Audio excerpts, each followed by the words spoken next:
कैसे आप लोग? उम्मीद करते हैं सभी स्वस्थ होंगे, खुश भी होंगे और पठन पाठन चल रहे होंगे। नहीं, आइए हम लोग पी ब्लॉक एलिमेंट्स 07 प्रारंभ करते हैं, जिसमें आज हम लोग चर्चा करेंगे रिएक्टिविटी टुवर्ड्स हेलोजन।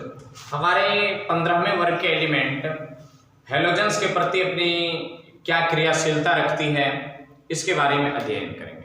तो यहाँ पर कहते हैं कि 15वें वर्ग के एलिमेंट, हम लोग बात किसकी कर रहे हैं?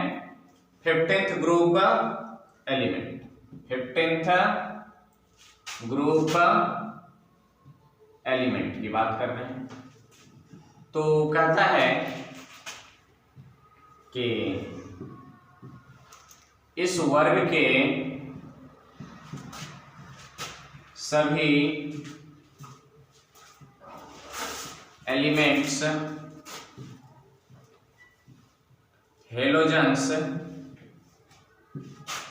के साथ संयोग कर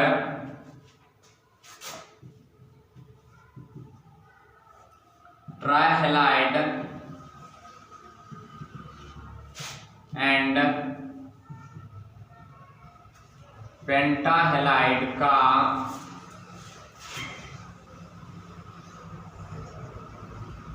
निर्माण करता है। यहां पर नोट में लिखेंगे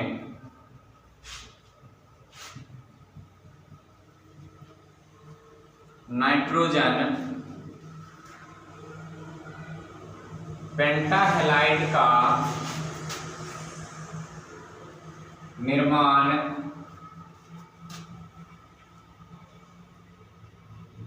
नहीं करता है। ये आपको फिजिकल प्रॉपर्टीज में भी बताए थे कि नाइट्रोजन पेंटाहैलाइड का निर्माण क्यों नहीं करता है, क्योंकि इसके पास वैकेंट डी ऑर्बिटल नहीं होता, इसलिए पेंटाहैलाइड का निर्माण नहीं करता है। आइए देखते हैं ट्राइहैलाइड। ट्राइहैलाइड को मान लेते हैं, ट्राइहैलाइड को मान लीजिए EX3, जहां E क्या है? Nitrogen, phosphorus, arsenic, antimony, bismuth and bismuth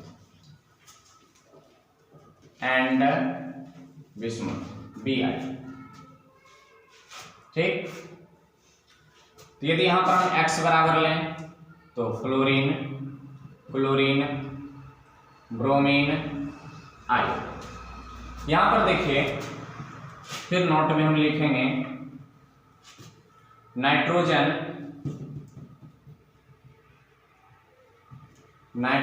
के ट्राइहैलाइड भी स्टेबल नहीं होता है। नोट नंबर इसको 1 कर लेते हैं। नोट नंबर 2 कहता है ओनली NF3 ही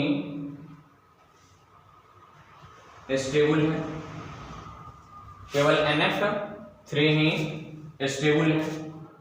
तीसरा कहता है NCl3 विस्फोटक है। तो विस्फोटक है तो इसका मतलब एक्सप्लोजन, विस्फोटक है। चौथा कहता है NBr3 and Ni3 less stable है। लेकिन नाइट्रोजन का हैलाइड भी स्टेबल नहीं होता, ओनली NF ही स्टेबल है थोड़ी सी। NCl3 विस्फोटक है और NBr3 and I3 less stable. Nitrogen की खेल खत्म, नाइट्रोजन की खेल यहीं पर खत्म हो जाती है। तो हैलाइड के संदर्भ में यदि हम लोग बात करेंगे तो फास्फोरस से आगे बात करेंगे। क्लियर? तो आप इनको पहले नोट करें।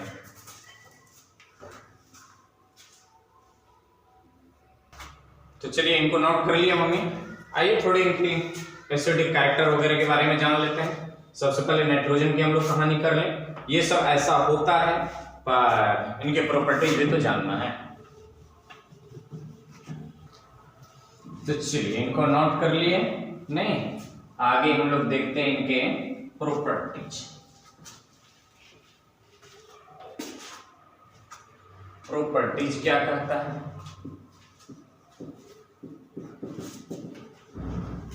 प्रॉपर्टीज सबसे पहले देखते हैं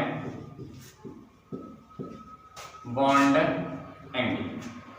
बॉन्ड एंगल की बात करें तो PF3 PCl3, नाइट्रोजन में स्टेबल है ही नहीं, तो बॉन्ड एंगल की बात करने से कोई ज्यादा फायदा है नहीं।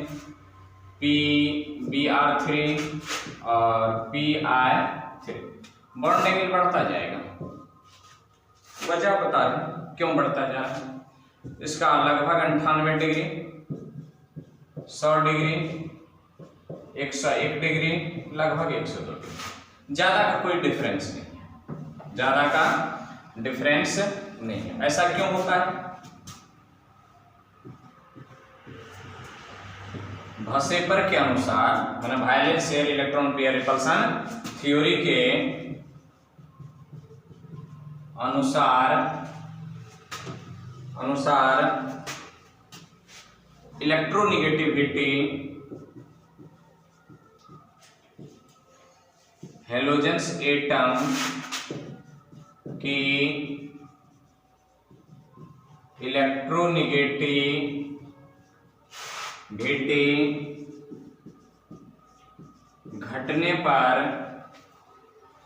Bond pair, lone pair bond pair LP BP repulsion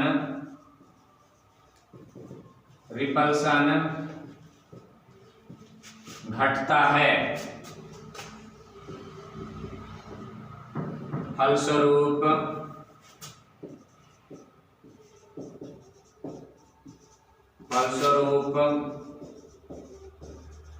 bond angle बढ़ता है। यही वजह है। PF3 देखिए यहां पर, यदि इलेक्ट्रोनिगेटिव हेलोजन की इलेक्ट्रोनिगेटिविटी की बात करें,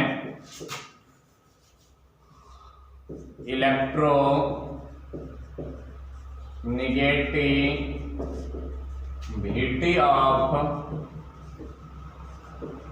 हेलोजन, इलेक्ट्रोनिगेटिविटी ऑफ हेलोजन की यदि बात करें हम लोग तो F सबसे ज्यादा, Cl उससे कम, Br और सबसे कम IOD। तो क्या कहता है कि इलेक्ट्रोनिगेटिविटी मैंने वसेपर के अनुसार हेलोजन एटम की इलेक्ट्रोनिगेटिविटी घटने पर lone pair bond pair repulsion घटता है। तो जिसके कारण यदि यहाँ पर ये लॉन पेयर है और यहाँ पर ये बॉन्ड पेयर है, तो इसके बीच जो रिपल्सन है ये घटेगा, तो ये फैलेगा, और जब ये फैलेगा तो बॉन्ड एंगल बढ़ेगा, पर ज्यादा बढ़ता हुआ नजर नहीं आ रहा। तो ये पहला प्रॉपर्टी देखें बॉन्ड एंगल। एक बार देख लेते हैं इसकी बेसिक स्ट्रेंथ क्या होती है, पहले इनको नोट करें।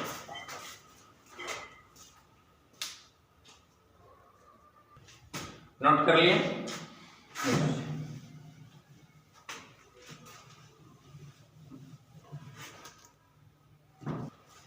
तो इनको नोट कर लिए। एक बार देख लेते हैं पूरे ग्रुप में आखिर होता क्या। दूसरा नंबर कहता है कोई खास प्रॉपर्टीज नहीं है, उन्हें कोवैलेंट कैरेक्टर, कोवैलेंट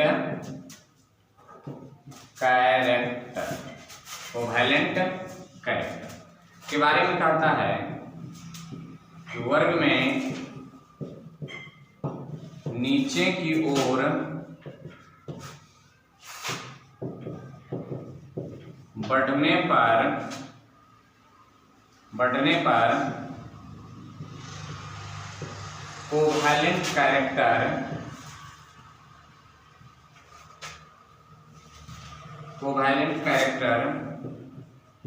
घटता है और आयोनिक कैरेक्टर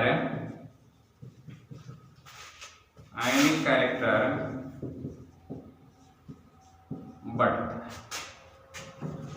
यहां पर देख लीजिए, यदि NCl3 की बात करें, PCl3 की बात करें, ASCl3 की बात करें, SbCl3 की बात करें, BiCl3 की बात करें, होता क्या है कि आयनिक कैरेक्टर घटता हुआ, माने इधर की ओर जो है ये आयनिक कैरेक्टर बढ़ रहा है, increasing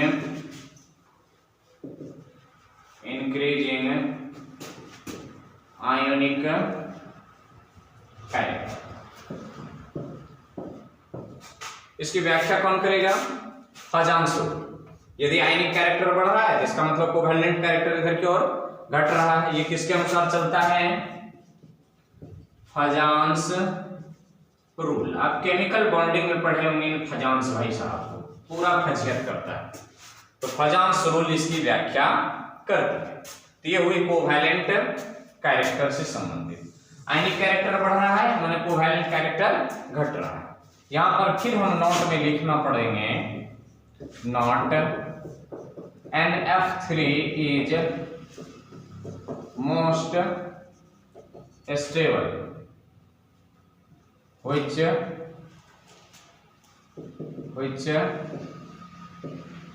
does not hydrolysed in water, जो वाटर में हाइड्रोलाइज भी नहीं होता, माने ये टूटता ही नहीं। हाँ, देखते हैं तीसरा नंबर कहता है लेविस बेस की बात करें। नाइट्रोजन में देखते हैं मोटा मोटी लेविस बेस को। यहां पर देखिए जैसे NCl NF3 NCl3 NBr3 और NI3। कंपैरिजन करना है, क्या करना है? कंपैरिजन। तो लेविस बेस क्या किस पर निर्भर करता है? सेंट्रल एटम के लोन पेयर पर। कहता है कि हेलोजन एटम की इलेक्ट्रो निगेटिविटी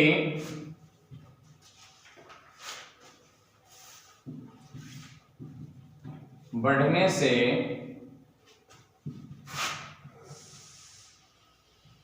नाइट्रोजन का लॉन पेयर हेलोजन की ओर शिफ्ट हो जाता,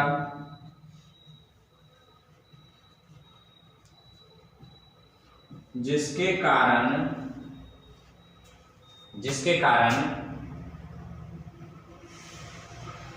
नाइट्रोजन पर इलेक्ट्रॉन डेंसिटी घटता है।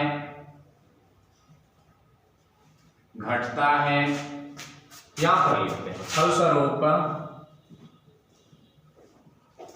फलस्वरूप इलेक्ट्रॉन डेंसिटी घटता है, फलस्वरूप बेसिक कैरेक्टर भी घटता है। यहां पर इसको कट करके लिखेंगे, इधर हम इरेज करेंगे, फिर इसको देखेंगे कि आखिर किसकी बेसिक कैरेक्टर कितनी ज्यादा है। तो पहले आप इनको नोट कर लें, इधर हम इरेज कर देंगे, फिर उसको समझाएंगे। नोट करें। चलिए इसकी एक्सप्लेनेशन करते हैं। कहता है कि हेलोजन एटम की इलेक्ट्रोनेगेटिविटी बढ़ने से नाइट्रोजन के लोन पेयर हेलोजन की ओर शिफ्ट हो जाता है, जिसके कारण नाइट्रोजन पर इलेक्ट्रॉन डेंसिटी घटता है, फलस्वरूप बेसिक कैरेक्टर घटता है। आइए देखते हैं। NF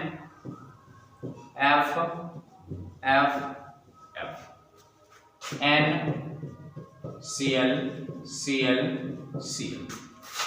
NBr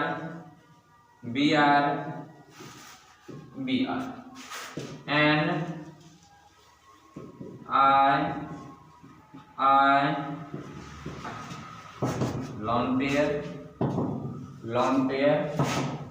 lone pair. ये क्या करता है कि इलेक्ट्रॉन को इधर की ओर मोर शिफ्ट करता है। देखिए सबसे ज्यादा ये खींचेगा,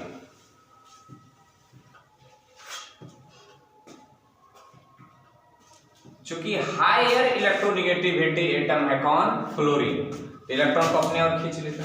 क्लोरीन इससे थोड़ा कम खींचता, खींचने का नंबर देखिए, ये उससे भी कम खींचता, पर खींचता तो है, और ये सबसे कम खींचता। तो यहां पर इलेक्ट्रॉन की डेंसिटी क्या होती है, घटती जाती है। ये इलेक्ट्रॉन को अपनी ओर खींचते जा रहा है, नाइट्रोजन एटम पर इलेक्ट्रॉन डेंसिटी क्या होते जा रहा है, घटते जा रहा है। लेविस बेस कहता है कि इलेक्ट्रॉन डेंसिटी के कारण ही तो ये बेस होता। तो यहां पर क्या हो गया, ऑर्डर, यदि बेस की ऑर्डर देखें, बेस ऑर्डर, तो NF से बड़ा NBr3, NCl3, इससे बड़ा NBr3, और सबसे बड़ा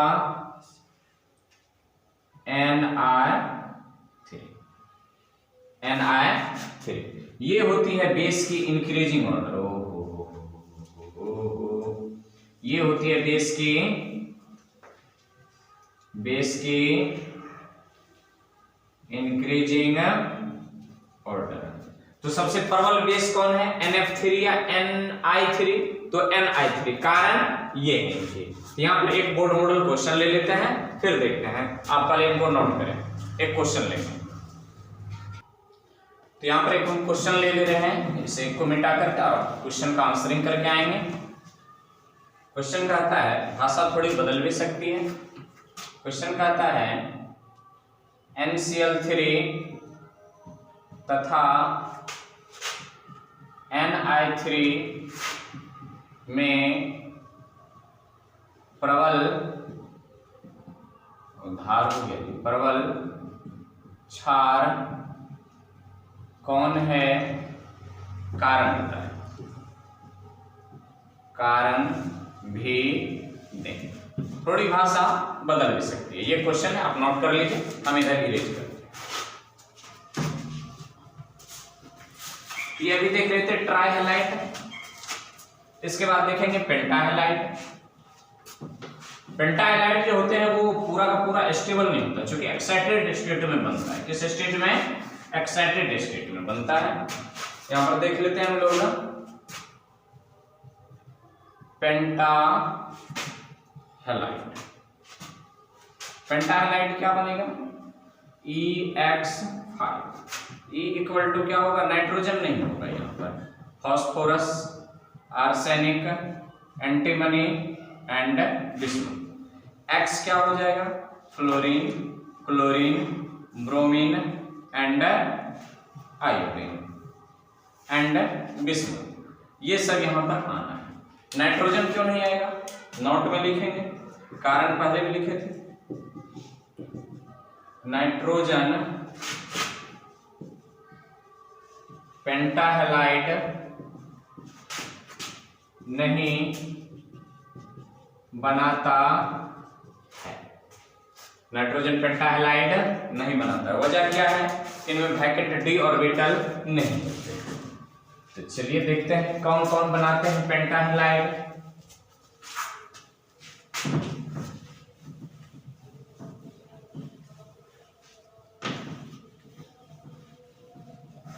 नोट करेंगे,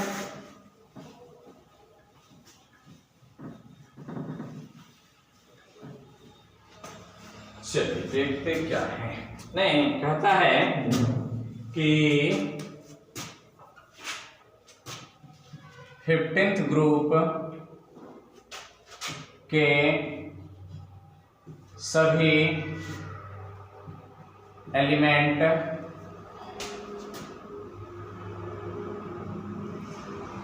एक्सेप्ट नाइट्रोजन, सभी एलिमेंट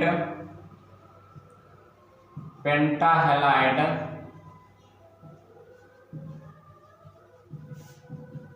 बनाता, क्या करता है, पेंटाहेलाइड बनाता है। PF3, PF5, PCl5, PBr5 और PI5। ये सब बनाता है। अब यहां पर हम नोट में लिखेंगे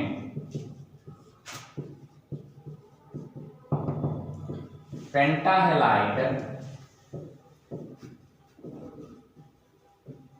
थर्मल, देख रहे हैं, थर्मल स्टेबल नहीं होते हैं, क्योंकि पेंटाहेलाइड का निर्माण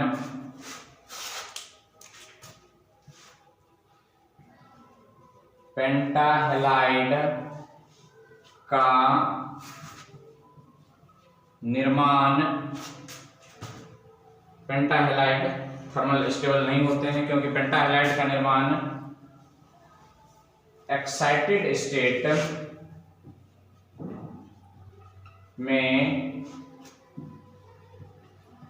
होता है। जैसे यहां पर PCl5 है, तो जैसे ही इसको हम हीट करेंगे ये बनेगा PCl3 प्लस Cl, ये बनते हैं, ये थर्मल स्टेबल नहीं होते हैं।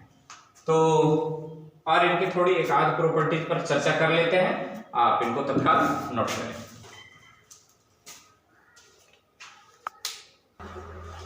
तो चलिए इधर इरेज करते हैं, एक आध लेंगे इसके बारे में, और ज्यादा कुछ है नहीं, मेन प्रॉपर्टीज तो पहले ही देख लिए।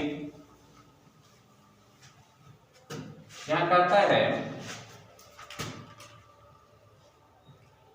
कि PF5 मोर स्टेबल होता है, जिसका हाइड्रोलाइसिस नहीं होता। तो कहेंगे इसमें सबसे मोर स्टेबल कौन है, तो PCl5।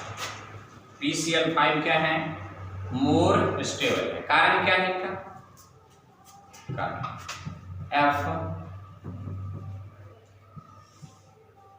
उच्च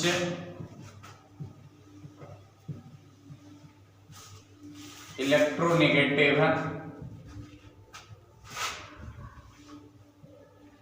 एलिमेंट है।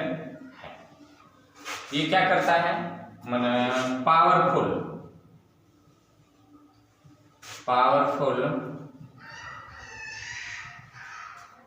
आयनिक बॉन्ड बनाता है। तो ये रही पेंटाहेलाइड ट्राइहेलाइड के प्रॉपर्टीज, आप इनको नोट कर लीजिए। उसके बाद एक छोटी सी प्रॉपर्टीज है रिएक्टिविटी टुवर्ड्स मेटल, उनको देख लेते हैं। फटाक से इनको नोट कर ले, हम इनको इरेज करेंगे। अपन को देखना है रिएक्टिविटी टुवर्ड्स मेटल। हम बात कर रहे हैं 15th ग्रुप एलिमेंट की।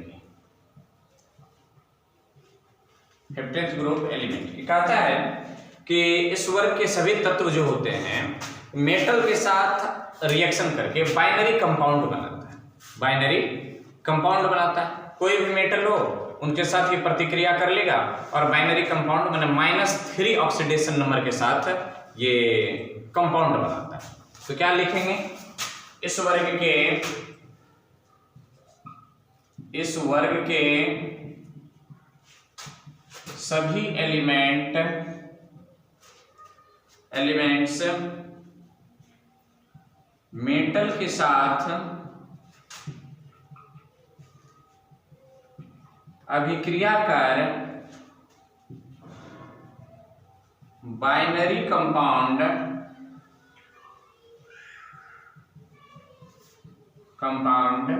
बनाता है। बाइनरी कंपाउंड बनाता है। बाइनरी कंपाउंड में इस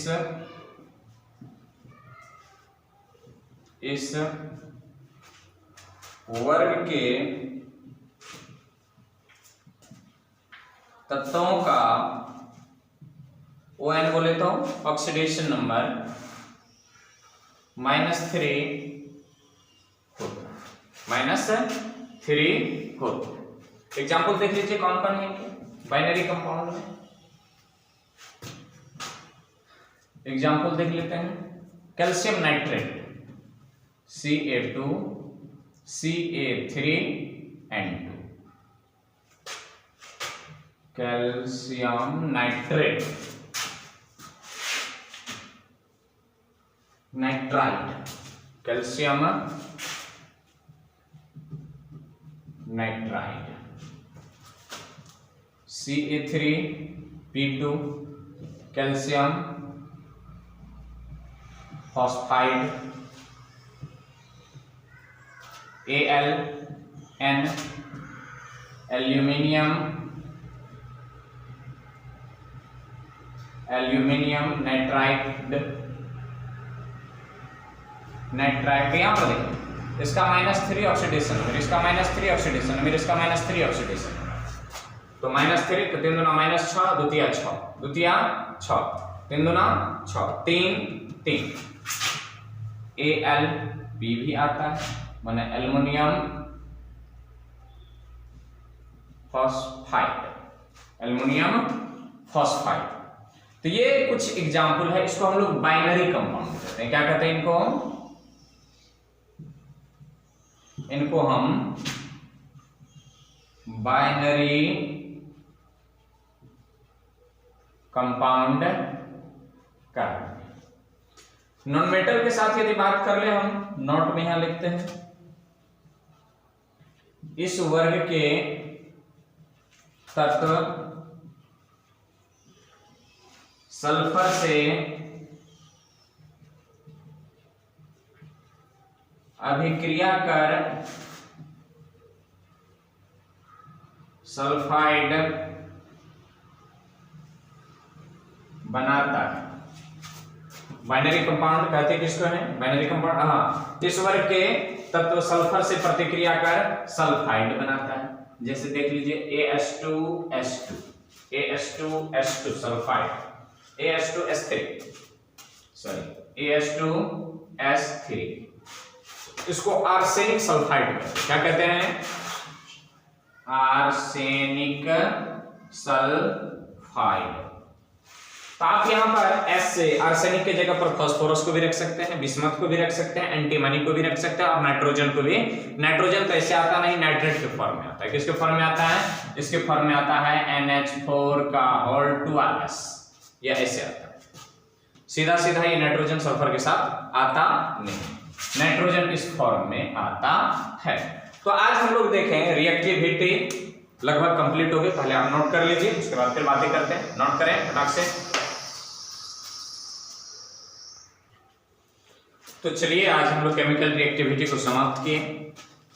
अगले लेक्चर में हम लोग पढ़ेंगे नाइट्रोजन के बारे में। पहले नाइट्रोजन का असामान्य व्यवहार नहीं, जिसको एनोमोलस प्रॉपर्टीज कहते हैं। उसके बाद फिर हम लोग डाइनाइट्रोजन को जानेंगे। नाइट्रोजन के कुछ कंपाउंड जैसे अमोनिया, नाइट्रोजन के ऑक्साइड, नाइट्रिक एसिड। फिर फास्फोरस पर जाएंगे। फास्फोरस के कुछ कंपाउंड, फास्फोरस को पहले जानेंगे, उनके अपरूप। फास्फोरस के कुछ कंपाउंड जैसे फॉस्फिन, PH3, फास्फोरस के ऑक्साइड और फास्फोरस के एसिड। फिर उसके बाद हम लोग अगले ग्रुप में चले जाएंगे। तो आप तैयार करते रहें। वीडियो आपको कैसे लगे, समझ में आ रहे हैं, नहीं आ रहे हैं, आप कमेंट अवश्य करें। नोट्स तैयार करते जाएं, 2-3 बार आप अवश्य पढ़ लें। वीडियो पसंद आ जाए तो लाइक कर लें, नहीं और सब्सक्राइब भी कर लीजिए, मित्रों में शेयर कर दीजिए। धन्यवाद।